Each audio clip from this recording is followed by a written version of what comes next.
Welcome into the RotoWire NBA basketball pod. Nick Whalen, Brandon Kravitz here with you. We're going to be talking NBA futures bets, news, notes, injuries, schedule updates at the break. We'll take live viewer and listener questions later in the episode as well. Let's hit it.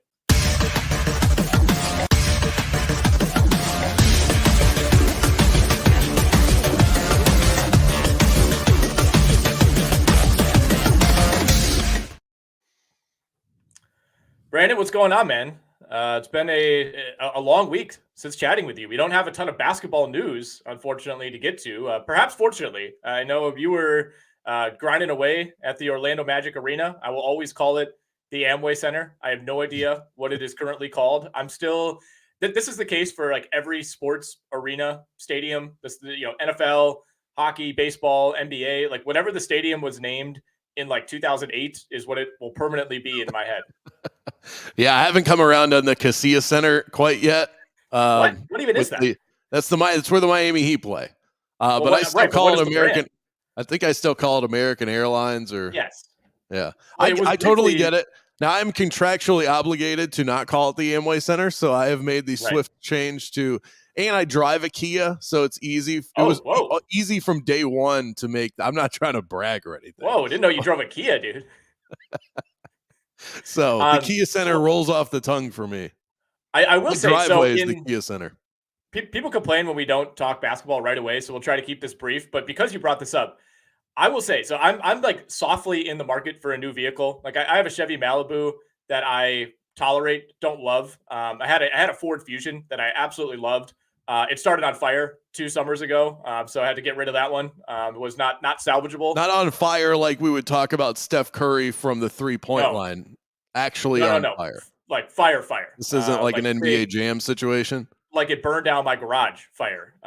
Yeah, that's a story for a different day. But Kias and Hyundais in the Milwaukee area, at least, are notably discounted. I mean, they're like 30% cheaper than any other used vehicle because there's a epidemic of car thefts in this area by a group known as the Kia Boys with a Z. And they like film these exploits. There's like a YouTube documentary. There's videos on social media. It's like a bunch of high school kids that go around stealing Kias and Hyundais specifically because apparently there's something about those two cars that makes them easy to steal. You can like hotwire them with a USB. That's the rumor, at least. So have the Kia Boys made it to Orlando? Not that I'm aware of, but I remember after I bought the car not too long ago, and I remember I was telling somebody that I work with at the iHeart station in Orlando that I work at, and they go, Kias are the most stolen cars in America. Yes. And I thought, well, this is really good information to learn after I bought the car. And now I'm hearing about this, and I think that this might be the reason why they have soared to the top of the list, but I choose not to live in fear, Nick, and it's a good car. So it comes with the Brandon Kravitz stamp of approval. And if it gets stolen, it gets stolen. That's why you have car insurance. All right, let's talk some All-Star Weekend. We didn't do a pod on Monday with Alex. He was off. It was company holiday, President's Day, of course. That one snuck up on me. You could have told me President's Day was literally any day of the calendar, and I would have believed you. So I have not really had a chance to fully vent on All-Star Weekend. We talked about it a little bit on the Sirius XM show, which, by the way, has now moved to a daytime time slot. Thank goodness. 12 to 2 p.m. Eastern. You can catch us on Sirius XM Fantasy. I think this is going to go down as a disaster for the NBA. That seems to be the primary takeaway. I personally, Brandon, think this is completely overblown. I think this is kind of a manufactured controversy where the NBA is almost hurting itself by trying to convince everyone that, all right, this is the year everybody's going to try. We sent in Dr. J. We sent in Larry Bird. They talked to the guys. They're going to play hard. Maybe I'm in the minority here. I'm okay with the NBA being or the All-Star game being an exhibition game. I don't really need 4 quarters of NBA Finals Game 7 intensity. I will say it's maybe swung a little too far in the lackadaisical direction. We got Luka Doncic throwing up 3/4 court shots. You got guys, whipping the ball out of bounds all over the place. Like, it was embarrassing at times. I will give that to the NBA, but I think there's a medium here where it doesn't have, like, the NBA seems to want this to be as intense as possible. And the players want this to be as, street ball as possible, which is totally fine because I think that's the fun part of the All-Star game is, Tracy McGrady wearing 2 different shoes, throwing the ball off the backboard. And that's kind of what I come to the All-Star game for. Yeah. I think the proliferation of threes, maybe that's the issue. Like we're not seeing as many dunks. We're not seeing as many like highlight dribble moves, passes, things like that. It's turned into each team shooting 73 pointers, which is just not an appealing product. So I get that. But I think this whole thing about the All-Star game needing to be competitive, I don't feel that way as a fan. Yeah, I'm going to make a very obvious statement, and we'll go in more depth than this. If you don't like it, if you don't think it's good, if it's not the competitiveness that you're seeking out, which I think you're turning on the wrong show if that's what you're looking for, don't watch it. Your eyes are your wallets in this situation. If you don't like what the NBA is doing with the All-Star game, watch something else and then check back in when they start playing regular season games again. Or if you're among the community, and I doubt anybody listening to this is in that group because you play fantasy basketball. But if you think the regular season, they don't try hard enough there, check in during the playoffs. You can speak with your viewing patterns rather than just watching something that clearly makes you miserable. There are so many people. And this is what I come back to as I've talked about this for the last couple of days. What exactly do you expect when you turn on the All-Star game? And why do you think that in 2024, it's that different from what it was 20 years ago?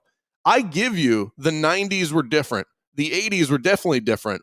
I think they were hard fouling each other in the 70s. This is not Pete Rose running a catcher over at home plate. Those days are gone in any All-Star game, and especially in the NBA. The NFL did away with their All-Star game altogether for exactly that reason. We are far removed, and I think every fan would agree. I'd much rather my star player be healthy and optimized come playoff time than to give it a max effort during the All-Star game, because at the end of the day, who really cares? Nick, I went back and looked at highlights from 2008. This was almost 20 years ago. People are saying that we have reached an all-time low for All-Star games. Go back and watch the highlights from the 2008 All-Star game, which our precious Kobe Bryant was a part of, who always gave it his all. That looked exactly the same as what we watched, but you brought it up. It's the 3-point shot. We're seeing way more threes, and so it looks different. Mm-hmm. You said exactly what I was going to say, which is I think we are misremembering, the All-Star game historically. And I know if you go far enough back, it used to be at least more competitive, but I think the score is one thing that was shocking, right? Seeing 211 on your score graphic. That was not what Adam Silver wanted. I thought the trophy presentation by Silver was incredible. You scored the most points. There you go. Like that summed up perfectly, I think, how Adam Silver felt about this. He was visibly upset and I think embarrassed in some ways. But again, why did they think things were going to change this year? What changed over the last calendar year, other than having 2 old guys in Julius Erving and Larry Bird tell the players, hey, please play hard? Like what changed? Why would this be the year that everything that switch would flip? I have no idea. And you're totally right. They replay these old All-Star games, especially during the All-Star break. Like I have NBA TV on in my office all day, every day, and they replay these old games. It looks the same. And yeah, the scores were lower, but the equivalent of scoring 200 points in 2005 was scoring like 150 points, which is what was happening in these All-Star games. So yeah, I think there's this collective, like we're forgetting that the All-Star game has never really been all that competitive.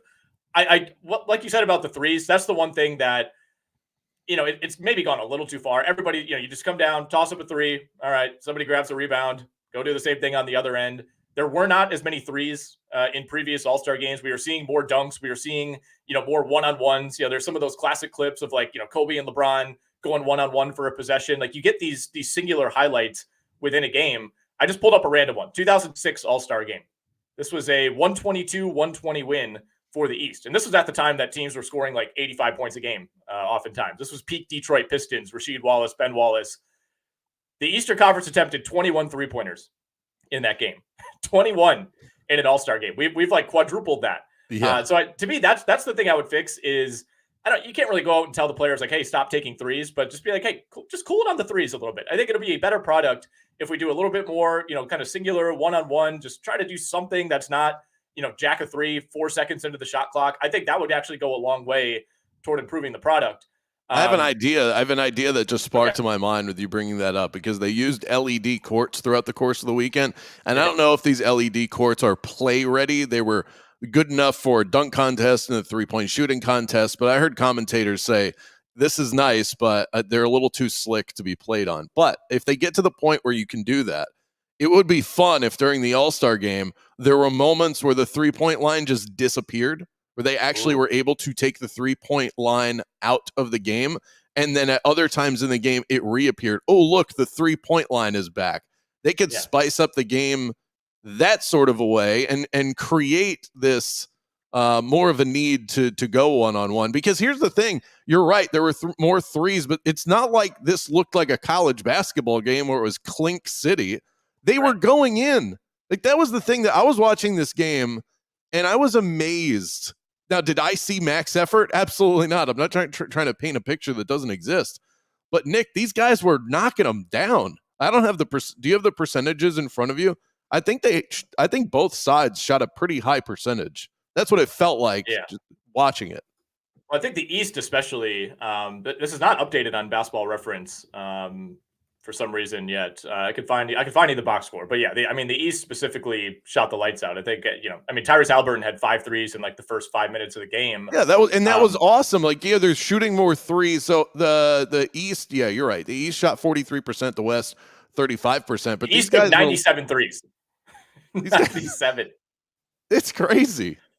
The East made 42, the West made 25. They're shooting too many, but they're also they're making them. Those are good numbers for a regular season game, and from where they're shooting the ball from. So I think that is the way that we are definitely choosing. We're looking through the nostalgic lens, and it's warping reality. The All-Star game really hasn't changed that much from an effort standpoint, but shooting threes at a high clip looks like you're not trying as hard. It's the same thing people complain about during the regular season. It's the same thing I hear people complain about when they play a pickup game at an indoor court. It's like everybody just wants to jack up threes. It looks like you're not trying as hard as when you go into the paint. Yet again, Stephen Curry has ruined basketball, Brandon. He's done it. So it's a mix. It's a mix of the top 2 stars, because Steph Curry ushered in the Volume 3 game that has impacted the All-Star game, and LeBron ushered in the friendship era. And so none of these guys want to go at each other because they're all buddy-buddy. This used to not be a buddy-buddy league, and that's how a lot of people that are nostalgic about the 80s and 90s remember Magic and Bird hated each other. MJ hated everyone. Those days don't exist. These guys are out there hugging and clowning with each other, whether they're on the same team or not. And that's just where we are in the NBA now. I think a lot of folks out there have wasted a lot of breath worrying and stressing over the All-Star game. It is what it is. Yeah. I don't think it's going to change anytime soon. They would have to move it. I think that's the only way, without going into the specifics of the game itself. I think you'd have to get it out of February. These guys do try hard in exhibitions before the season starts. If they have a pickup game in Brooklyn or all those different places they play pickup, they go hard in those games. Yep. You're not going to get these guys are on a break. They play a busy schedule. They've got a busy schedule ahead. The playoff schedule is grueling. A lot of those players that you saw during the All-Star game are going to be in the playoffs. They're not going to give you max effort. If I made cotton candy for a living and you gave me a weekend off and I went to the cotton candy All-Star game, I'm not going to try as hard as I would when I want a break. It was a weird analogy using cotton candy. I'm just trying to explain that when you get a break doing the thing that even if it's the thing you love and the thing that you're great at, you still need a break. And even though these guys are in that game, they still view it that way. I was glad that Anthony Edwards was the one guy who came out and said it. Like, I don't want to play hard. The guys don't want to play hard. And he basically parroted what you just said. He's like, this is the All-Star break. It's the All-Star game. People don't want to come out here and go hard. I mean, some of these teams played on Thursday night, and I think including the Timberwolves, right? Including Anthony Edwards, including Giannis and Dame Lillard and Stephen Curry. It's like, they have bigger breaks between games during the regular season than they do between their previous real game and the All-Star game. So I actually applaud Anthony Edwards for being the one guy who, LeBron, everybody else was like, yeah, we'll see how it goes. We'll try to play hard. And Edwards like, no, I'm not playing hard. I'm shooting left-handed. That's I don't not care. what it's about. And and you also have to compare the All-Star game now compared. And I think a lot of people just don't see this side of the NBA. It's different than it was in the 90s or even the early 2000s. These guys have functions to go to every single day. They are at wherever the All-Star game resides. This is not just kick back, relax, and then on Sunday night you play a basketball game. It's so much more intense than that. And so these guys are worn out, and they're already worn out from the season. I'm not trying to throw anybody a pity party, but just understand this is like a work convention while everyone else in the league is allowed to kick back, relax, and hang out with their families. And these guys are still in a position where they're supposed to entertain you. They don't care. And I don't think there's really anything you could do about it. All right, so we got a comment here. It says they should play the All-Star game by conference, which they did do this year. The winner gets Game 7 at home. They will start trying harder.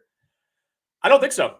I mean, the majority of the guys in this game probably know they're not playing in the NBA Finals, right? Is Scotty Barnes gonna go really super hard for the 17-win Raptors because they have a chance to get Game 7 at home? I just don't. I don't think so. They tried this in baseball. It didn't work, and they changed it for exactly that reason. It doesn't work. Yeah, it doesn't work. I don't think that would be enough. I know some people have said, "Oh, you pay everybody $5 million and then they'll go hard." Like maybe I don't really think that's the way that the NBA wants this to go, where you're just paying off players to try a little bit harder. I think that's a weird look too. It's a weird optic because these guys already make so much money, and now they need to make loads more in order to care about this. The only way to change it in terms of effort is to move the date. I think things have just simply, I know it's always been in this spot, but just based on the way these guys are managed as athletes, the schedules that they now have in front of them, every series is 7 games in today's NBA. That was not the case back in the day. I think if you want max effort, make this a Christmas event. Do you agree if they said, if the All-Star, rather than an All-Star slate on Christmas Day, this game was on Christmas, do you think they would try harder? I don't think it'd be enough time, right? I mean, that'd be too early in the season. Whereas, now it's like the 2/3 mark. That would be like the 1/3 mark. No, I don't think that would change anything, to be honest. No, and you could move it after the NBA Finals. Like more of like a Pro Bowl type of structure. I don't think that would help. I think nobody would go. And once their season ends, those guys are on vacation. They're not flying back from Tulum or whatever to go play in the All-Star game. I think we just have to accept that it is what it is, and I think Adam Silver needs to stop trying to convince everybody that it's something that it's not. Matt Carmody, noted Bucks fan in the chat, says, as a Bucks fan, it was nice to see Lillard do well.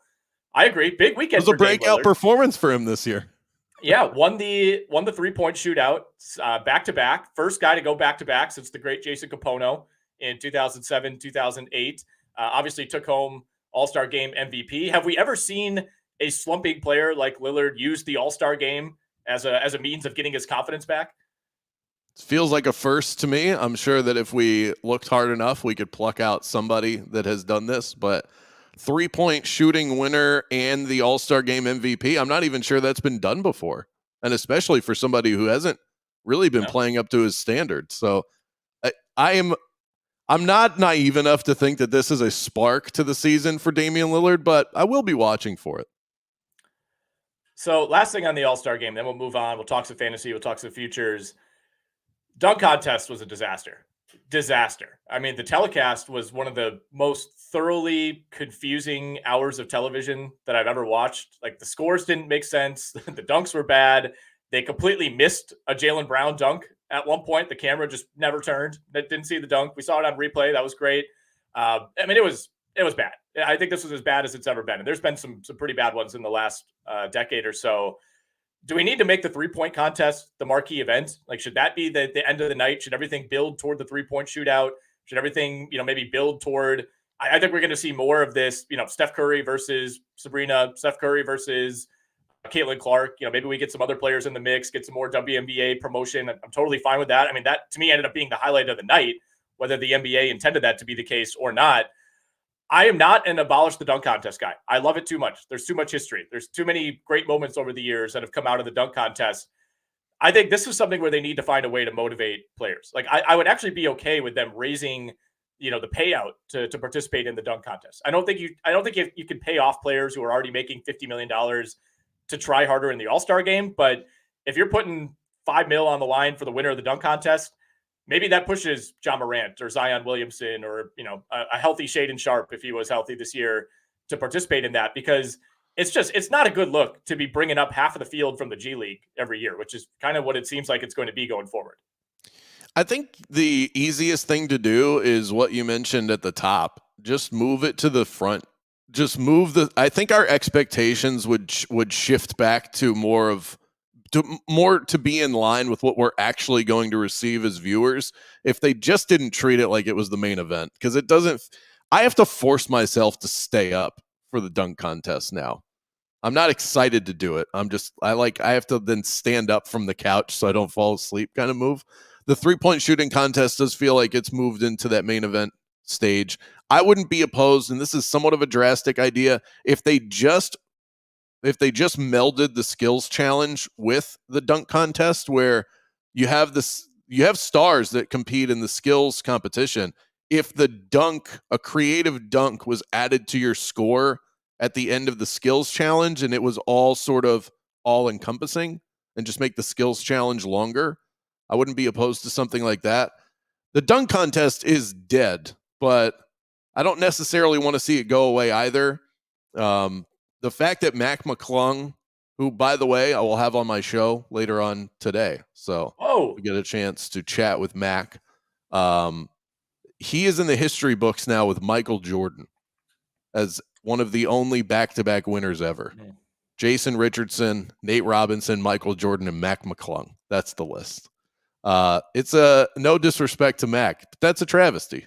And they have to do something, but I don't think we're going to get to a point where the stars want to compete. I think that ship has already sailed. So whatever idea they come up with, if we're going to be realistic about it, I don't think it can involve the Zions of the world. You want to go back to LeBron's era ruining something? LeBron ruined this. There's no debating that. He's the only up-and-coming top star through the history of the NBA that didn't compete in this. Jordan did it. Kobe did it. LeBron decided, I'm too good for this event, and then every up-and-coming top star that followed him said, yep, me too.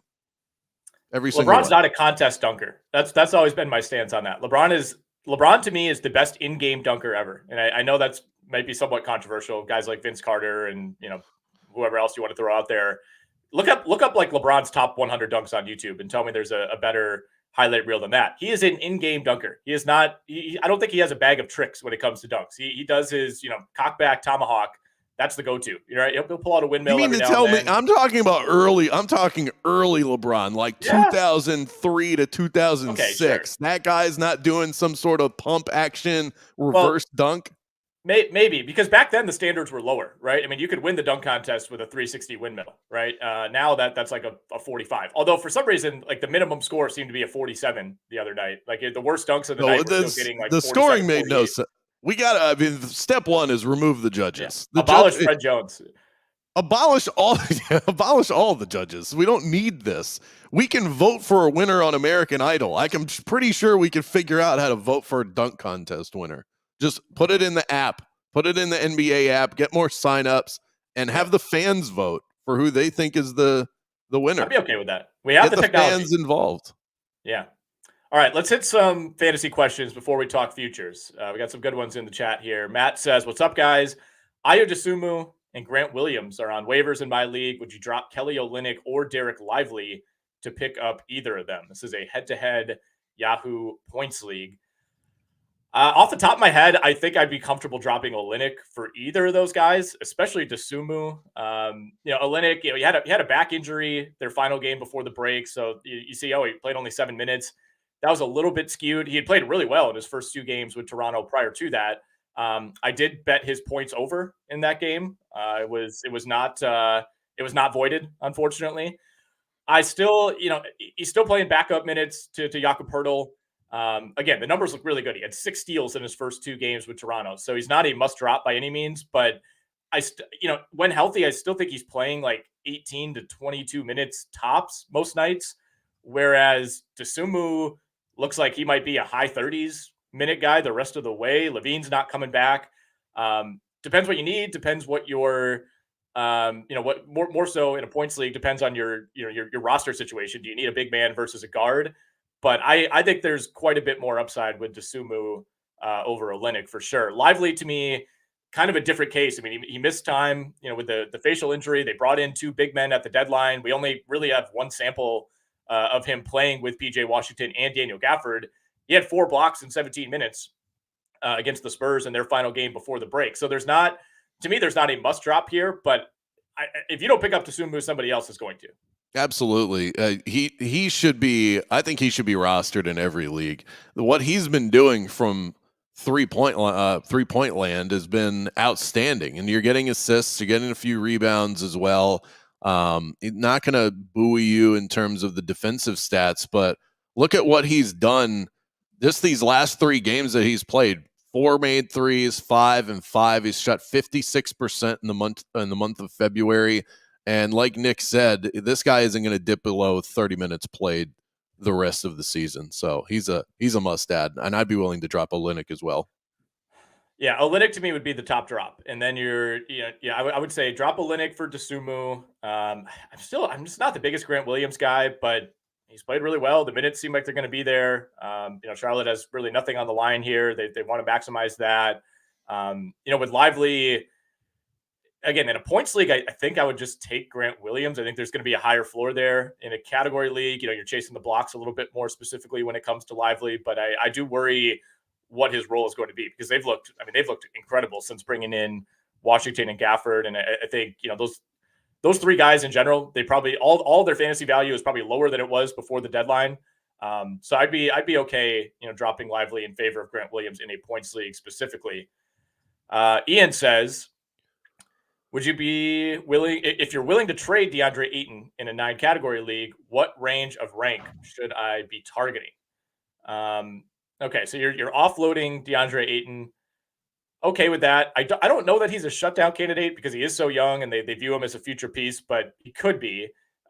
Portland is kind of in that bottom zone, where as of right now, they would have the 5th best lottery odds. It's kind of Portland versus Charlotte for that 4th spot where you have the same odds as the top 3. So we'll see if Portland, tries to do anything there toward the end of the year. I'm not opposed to offloading Ayton. Could you target someone like Nurkic? Could you target someone like Jakob Poeltl if you're looking for another center? I think he's got a really tough market. I don't know who's buying DeAndre Ayton at this point, thinking that that's going to be the piece that puts you over the top. I think if you're going to trade him, you got to get a little sneaky with it. A guy like, and this would be a leap of faith, but a guy like Zach Collins of the Spurs, I think would get the deal done. But you're banking on the idea that Wembanyama is going to be shut down at some point, and then you're mopping. You'd have the number 1 big for the Spurs. Yeah. I think you'd have to make a move like that. Otherwise, that's just going to be one of those trade offers that I think that just sits in your inbox. Yeah. I mean, Daniel Gafford comes to mind. Somebody we just talked about. Clint Capella. Maybe you buy low on him coming back from injury. That would be the general range that I would be shopping in. An unoriginal guy says, "Hi, who to drop in a 9-cat 10-team league? Should he drop?" I thought you Keldon were just ripping Johnson? this dude, and then I saw the username. No, we're not ripping him, man. He said, "Should I drop Keldon Johnson or Herb Jones?" Good question here. Keldon Johnson has fallen off a bit over the last few weeks. Minutes have started to decline for him.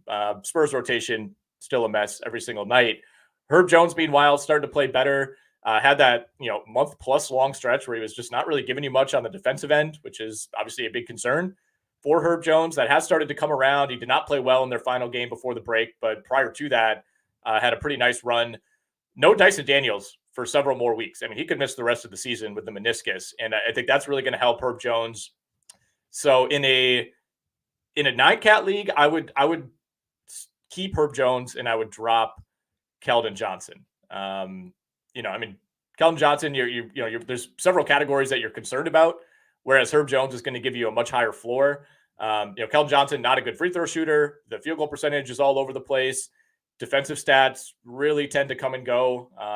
It's actually been a little bit better lately than you'd think, but the scoring, the rebounding has been down. He doesn't really generate assists. So I would drop Keldon Johnson.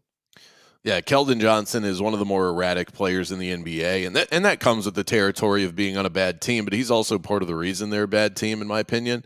Not a guy that you can trust game in and game out, and he gives you these spike performances, but he'll go right back. He'll go from 21 points and 16 rebounds to 7 points and 1.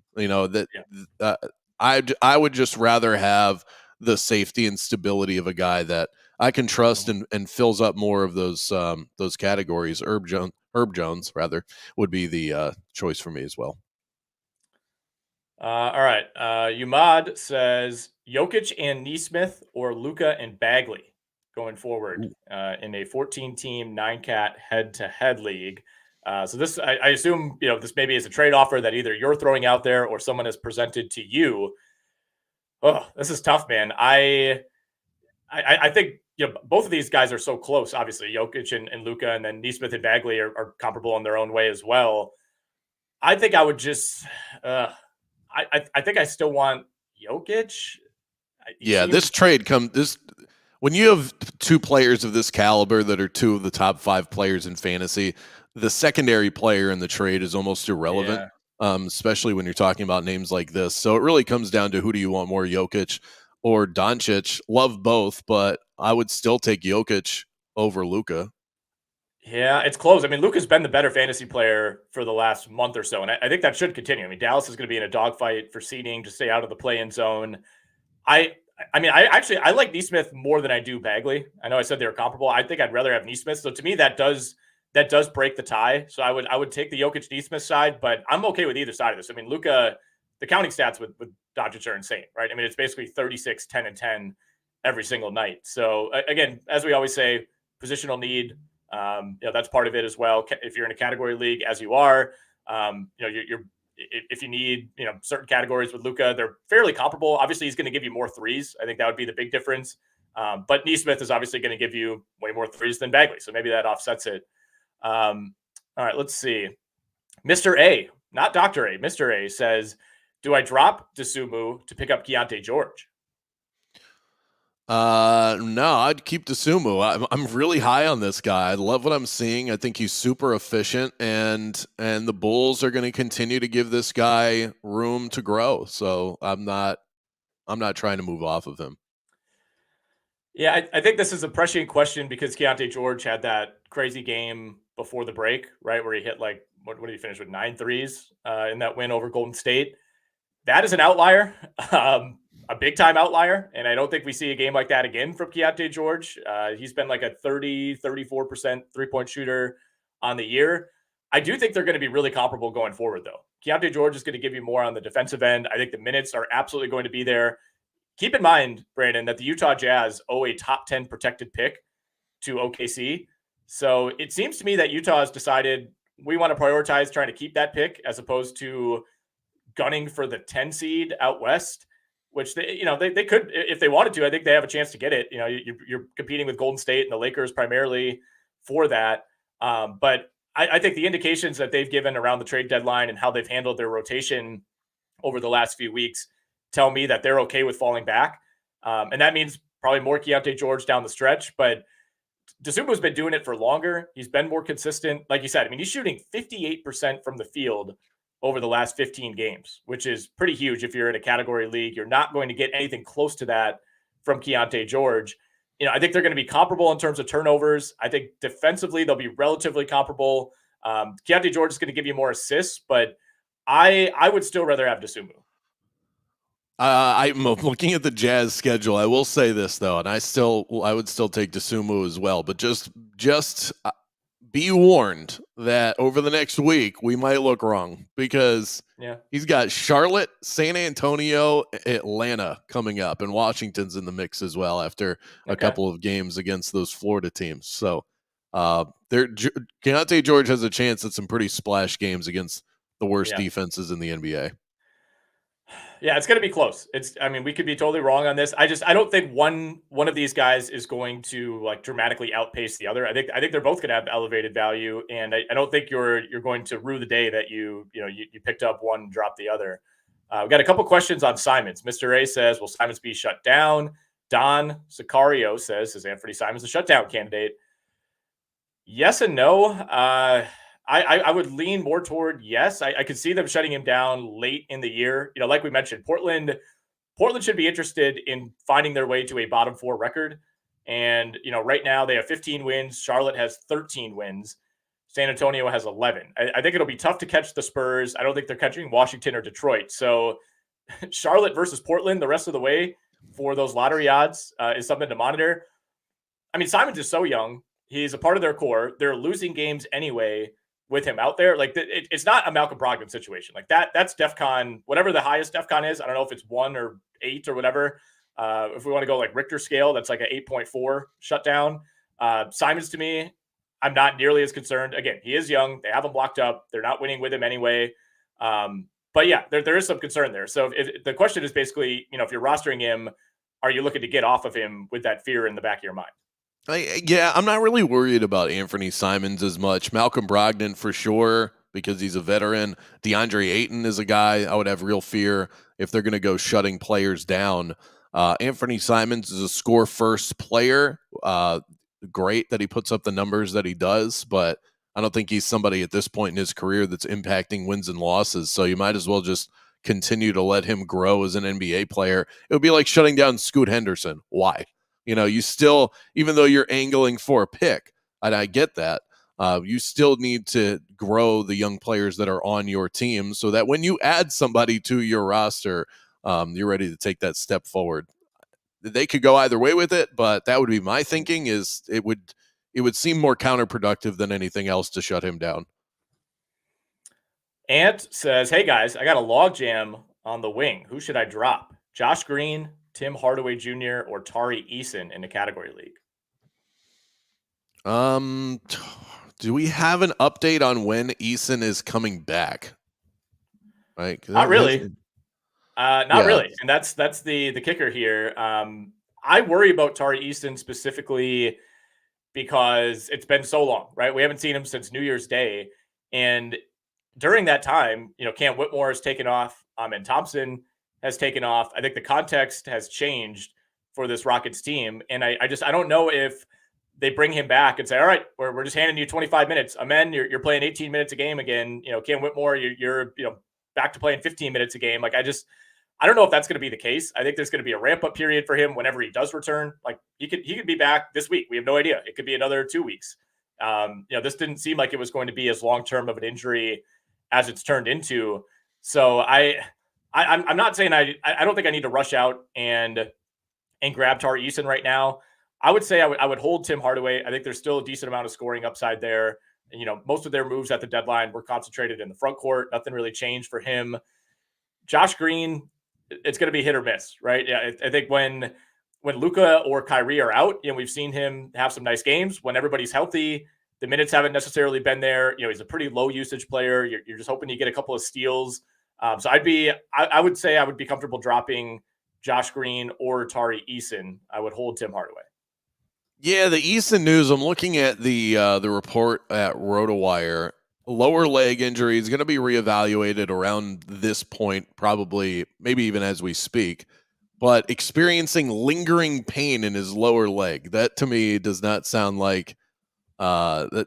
It just sounds like one of those things that's going to extend longer than it's supposed to. What does that even mean? I would drop Tari Eason, stop hanging on for hope. Jay Sizzle 810 says he wanted to drop Klay Thompson for Trey Mann in a 9-cat 10-team league. Is this a good move? Man, wild that we're getting this question. And it makes sense. Trey Mann's been great. Yeah. I went and added Trey Mann all over the place last week.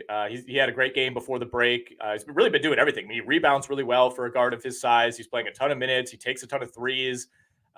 He's handed out at least 6 assists in those first 3 games with Charlotte. So there's there's a real case here. It kind of depends if you think bench Klay is going to be a thing here going forward. I mean, obviously went crazy, 35 points off the bench, 7 threes against Utah, but it's been really, really spotty other than that. If you're in a category league, to me, it depends like how much do you really need the threes? Because I still think Klay is going to be more dependable. He's going to give you a higher volume of 3-pointers. I think Trey Mann is going to give you way more counting stats overall. You're probably going to have to live with, if you're in a 9-cat league, which you are, you're going to have to live with more turnovers. You're going to have to live with some nights where he's 4 of 15 from the field, but you're also going to get those from Klay. So I think there's a real case here to pick up Trey Mann. There's definitely a case for it. It's a really good question. The fact that Klay Thompson was pushed to the bench and then started to play a lot better makes me want to hold right now rather than moving off of him. I want to see what this looks like. You know that if he does it again, and maybe even if he doesn't, this guy's going to be scooped up with the quickness. And there's always another Trey Mann out there. No, I know that he's playing great, but if Klay Thompson continues to overperform in his new role, you're going to be sorry that you let him go. I would just wait another moment on this. Trayton says, hey boys, what's up Trayton? Should I drop Bagley, Mann, Dosunmu, Caruso, or Middleton to pick up Ausar Thompson? Well, we're in on Trey Mann. We're in on Dosunmu. Wouldn't drop him. I think it's Caruso or Bagley for me. And I still don't know if I would do that. Again, with Caruso, you need the steals. And love the defensive stats with Caruso. Yeah, so it depends on what you need those. If you're good on defensive stats, I'm actually okay dropping him because he doesn't give you a whole lot else, offensively, rebounding, assists. Bagley is a center who plays for the Wizards, and they don't have many of those. He's got back-to-back double-doubles. He's playing a ton of minutes. That should continue. We'll see. They've started to integrate Rashawn Holmes a little bit. I don't know if that's that big of a threat. Yeah, you're in a pretty good spot here, man. Like, I don't think any of those guys stand out to me as a must-drop for Ausar, who ultimately is still fairly risky.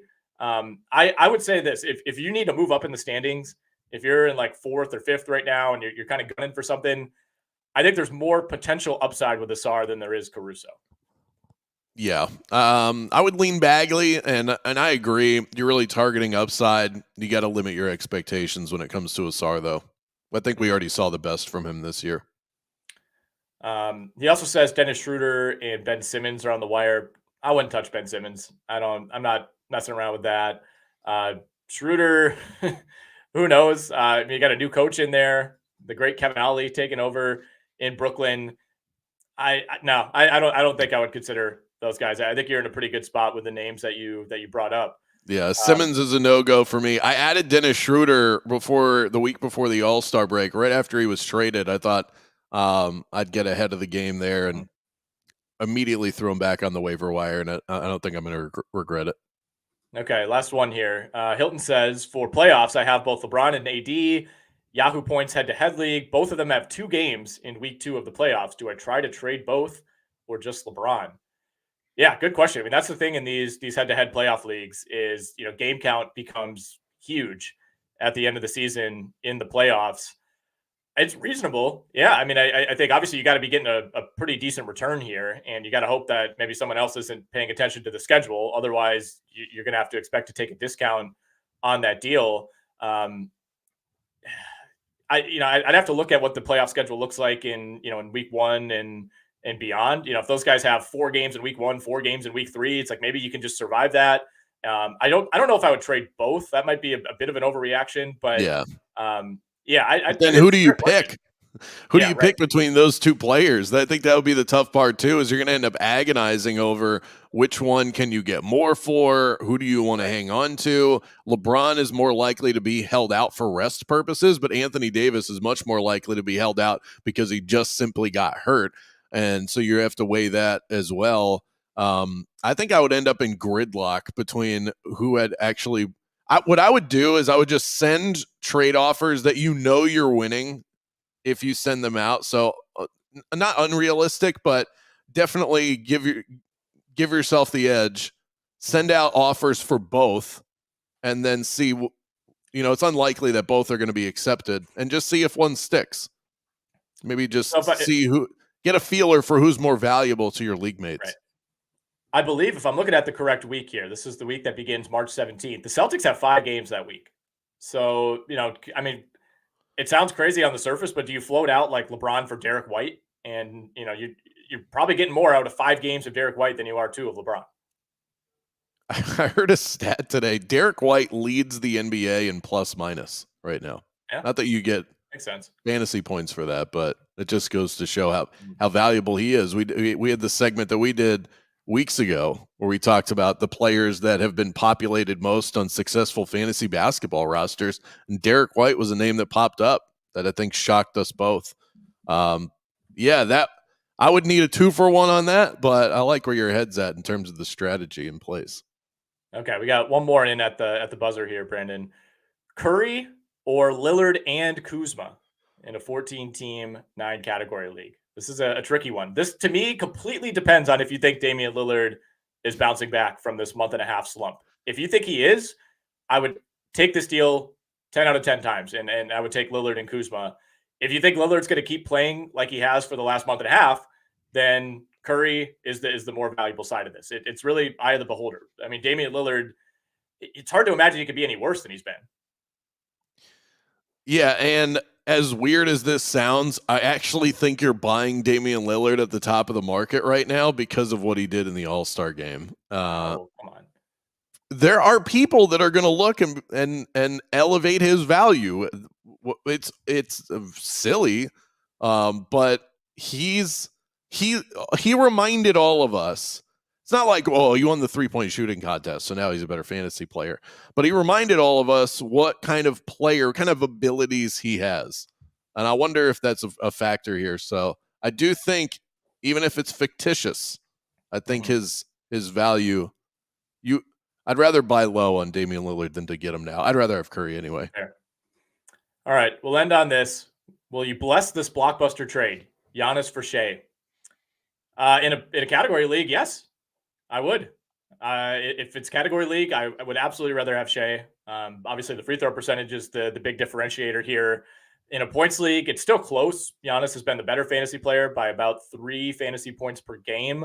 But in a cat league, I think you got to go Shea. It's really not that. I mean, they're separated by like a round and a half right now. If Nikola Jokic wasn't the star that he was, Shai Gilgeous-Alexander at this point would be a lock for NBA MVP. And a lot of that is because of his efficiency shooting, the way he shares the basketball, and what he does on defense. All things that factor into what make him a great fantasy asset. This year, it is Shai. I agree. So, blessed.